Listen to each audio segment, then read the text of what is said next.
Long ago, in a village surrounded by lush baobab trees and rivers called Komari, lived a girl named Eniola.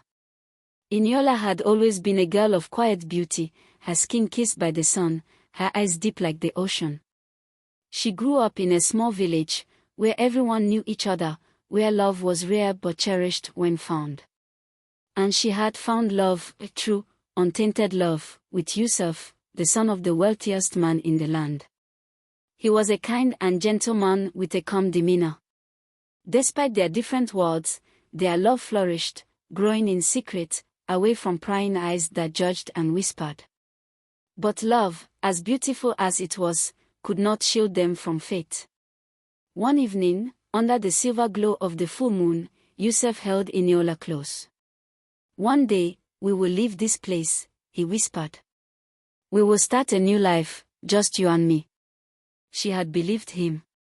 She had dreamed of a future with him.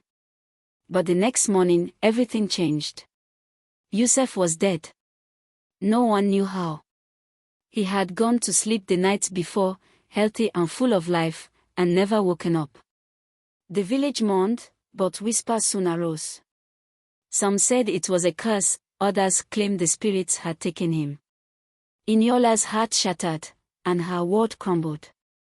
She had lost the only man she had ever loved. 2 weeks passed, and as Eniola sat by the river where they had shared their first kiss, a sudden wave of nausea overtook her. A visit to the village healer confirmed her fears. She was pregnant. Eniola's heart broke all over again. She was carrying Yusuf's child. She knew her parents would definitely kill her for this, but she still had to tell them. Joy did not meet the news. Instead, her family turned against her. "You cannot bear this child," her father growled. "It will bring shame upon us. You must get rid of it." "No, father, I can't do that. I'm scared. I love Yusuf. I will not hurt his child." Her father was furious. "Then you have to leave my house. I want nothing to do with you and a dead man's child." Her family disowned her, casting her out like a leper. With no one to turn to, she swallowed her pride and sought out Yusuf's family. When Eniola arrived at their grand estate, Chief Obodil, Yusuf's father, and his wife, Madame Clara, greeted her with unexpected warmth. "You are carrying my grandchild," he said, his voice smooth like honey. "You will be taken care of." Eniola, desperate and alone, accepted their kindness. She moved into the estate, surrounded by wealth and luxury, yet something in the air felt wrong. After a few days, strange things began happening at night. The shadows moved unnaturally, and the wind carried whispers that had no source.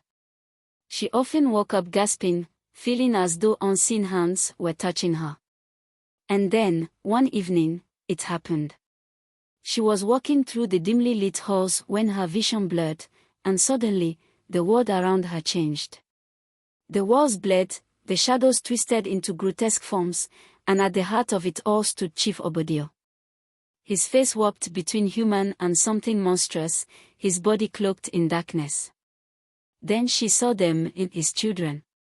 Ghostly figures of boys and girls, all wearing the same face as Yusuf, their hollow eyes staring at her with silent screams. The truth struck her like a thunderbolt. Yusuf had not died of natural causes. His father had killed him. A sickening realization dawned upon her. Chief Obodil had been sacrificing his children, using their blood to extend his own life. And now, he had set his eyes on the unborn child in her womb. One night, as Eniola lay in bed, she heard her door creak open. The room was dark, but she could see who it was. It was Chief Obodil. She froze in fear. What was he doing here? She lay still, watching him intently. He thought she was asleep, so he walked quietly towards her bed. Her heart pounded as she said a silent prayer. Then she heard it. "Eniola, the gods have given you a gift," a voice whispered in her mind. "The sight beyond the physical. You hear what others don't, and you see what no one else can. Use it, or perish." Eniola's body burned with newfound strength and a strange feeling she didn't quite understand. And when Chief Obodil tried to touch her belly, an invisible force threw him backward.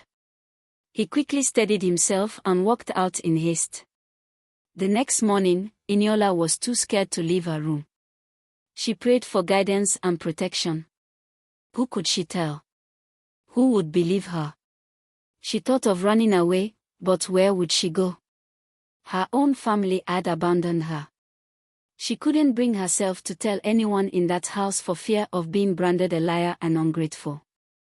Besides, everyone else was much older than her.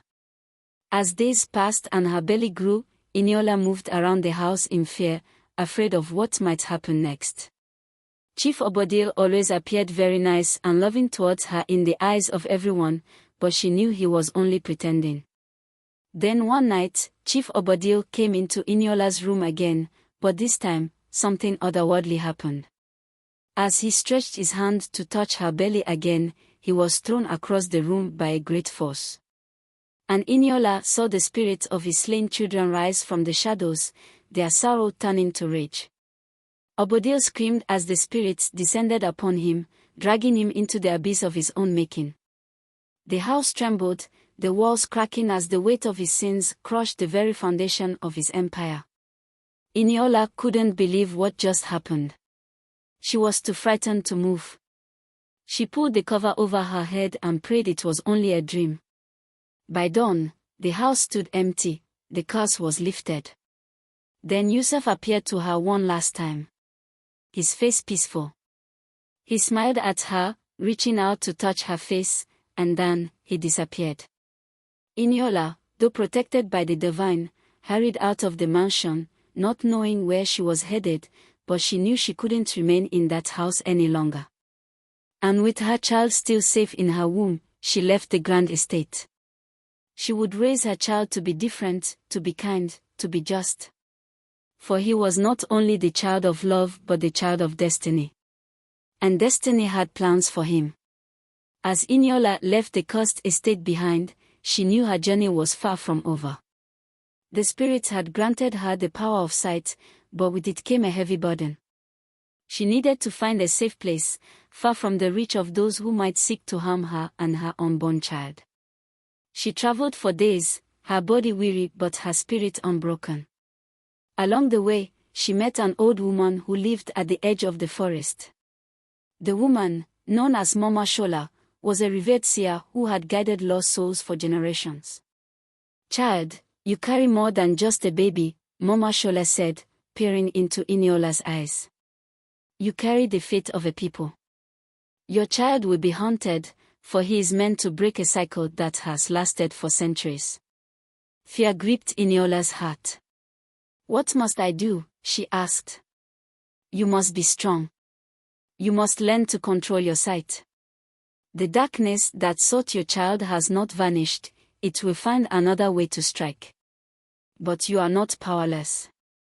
The gods chose you for a reason." Eniola stayed with Mama Shola, learning the ways of the seers, understanding her newfound abilities. She discovered that the world was full of hidden evils, lurking in the shadows, preying on the innocent.